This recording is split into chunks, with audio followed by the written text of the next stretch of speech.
유행가 가사에서 가장 흔하게 등장하는 문구 중 하나는 바로 영원히 사랑해 일 것입니다. 그만큼 인간은 삶 속에서 끊임없이 영원한 무언가를 갈망하며 살아갑니다. 영원한 사랑, 영원한 행복, 영원한 생명. 우리는 왜 이토록 영원이라는 단어에 마음이 끌리는 것일까요? 그런데 정작 우리의 현실 속에는 영원한 것이 보이지 않습니다. 모든 것은 시작이 있고 끝이 있습니다. 사람은 태어나고 늙어가며 죽습니다. 사랑도 변하고 감정도 식고 문명도 사라집니다. 자연도 역사도 우주조차 언젠가는 끝을 맞이할 수 있다고 과학은 말합니다. 우리가 경험하는 세계는 철저히 유한합니다. 저는 어린 시절 아버지와 나누었던 한 대화를 지금도 기억합니다. 종교와 철학에 관심이 많으셨던 아버지는 어느 날 기독교에서 말하는 영원한 생명에 대해 이야기해 주셨습니다. 하나님께서는 사람에게 영원한 생명을 주시길 원하시며 믿는 자는 천국에서 사랑하는 사람들과 영원히 살 수 있다는 내용이었습니다. 그 이야기를 듣던 저는 문득 이렇게 말했습니다. 아빠, 저는 영원한 생명을 믿는 사람과 내기를 해도 절대 지지 않을 것 같아요. 정말 영원히 산다는 것을 증명하려면 끝없이 살아야 하잖아요. 그런데 그 사람이 이기는 날은 영원히 오지 않을 테니까요. 그러자 아버지는 무릎을 치시며 말씀하셨습니다. 그렇지, 영혼은 인간의 방식으로는 확인할 수 없는 것이지. 그날 이후 제 마음속에는 한 가지 질문이 남았습니다.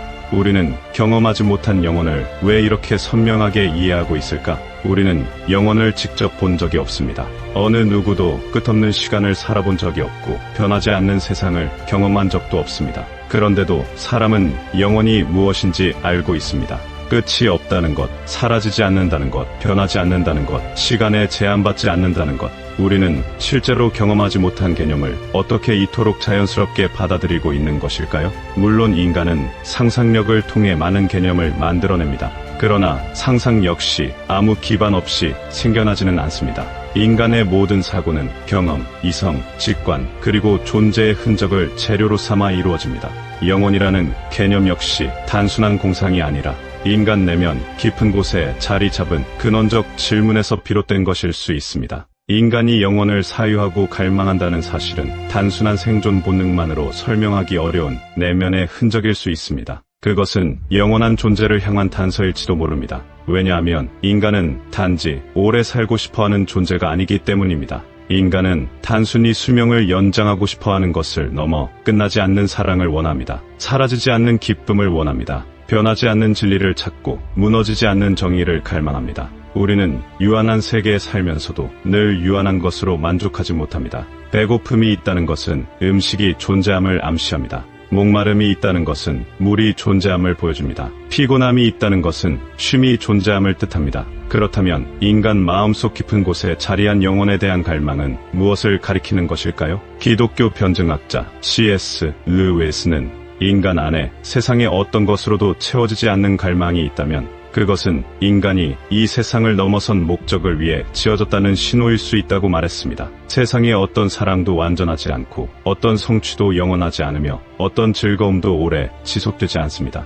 그런데도 인간은 계속해서 완전함을 찾습니다. 이 설명은 매우 의미심장합니다. 물고기가 물을 그리워하지 않는 이유는 이미 물속에 있기 때문입니다. 그러나 인간은 늘 영혼을 그리워합니다. 어쩌면 우리가 영혼을 잃어버린 존재이기 때문인지도 모릅니다. 성경의 전도서에서는 하나님이 사람들에게 영혼을 사모하는 마음을 주셨느니라는 말씀이 기록되어 있습니다. 이 구절은 인간 내면의 독특한 갈망을 정확하게 설명합니다. 우리는 왜 죽음을 두려워할까요? 단지 고통 때문만은 아닙니다. 끝남 자체가 우리 본성에 어울리지 않기 때문입니다. 우리는 본능적으로 이것이 마지막이어서는 안 된다고 느낍니다. 사랑하는 사람과의 이별 앞에서 슬퍼하는 이유도 같습니다. 우리의 마음은 관계가 끝나는 것을 자연스럽게 받아들이지 못합니다.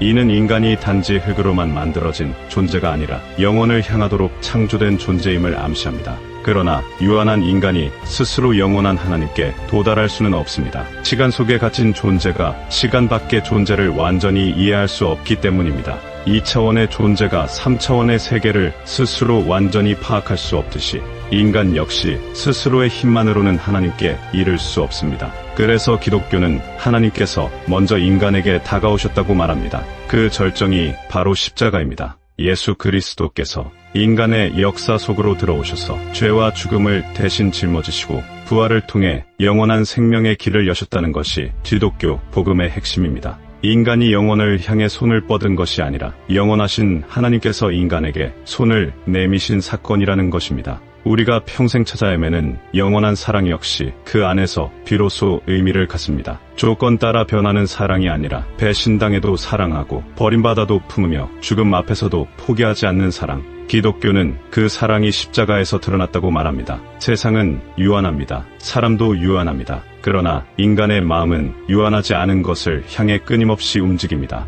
그 이유는 어쩌면 단순합니다.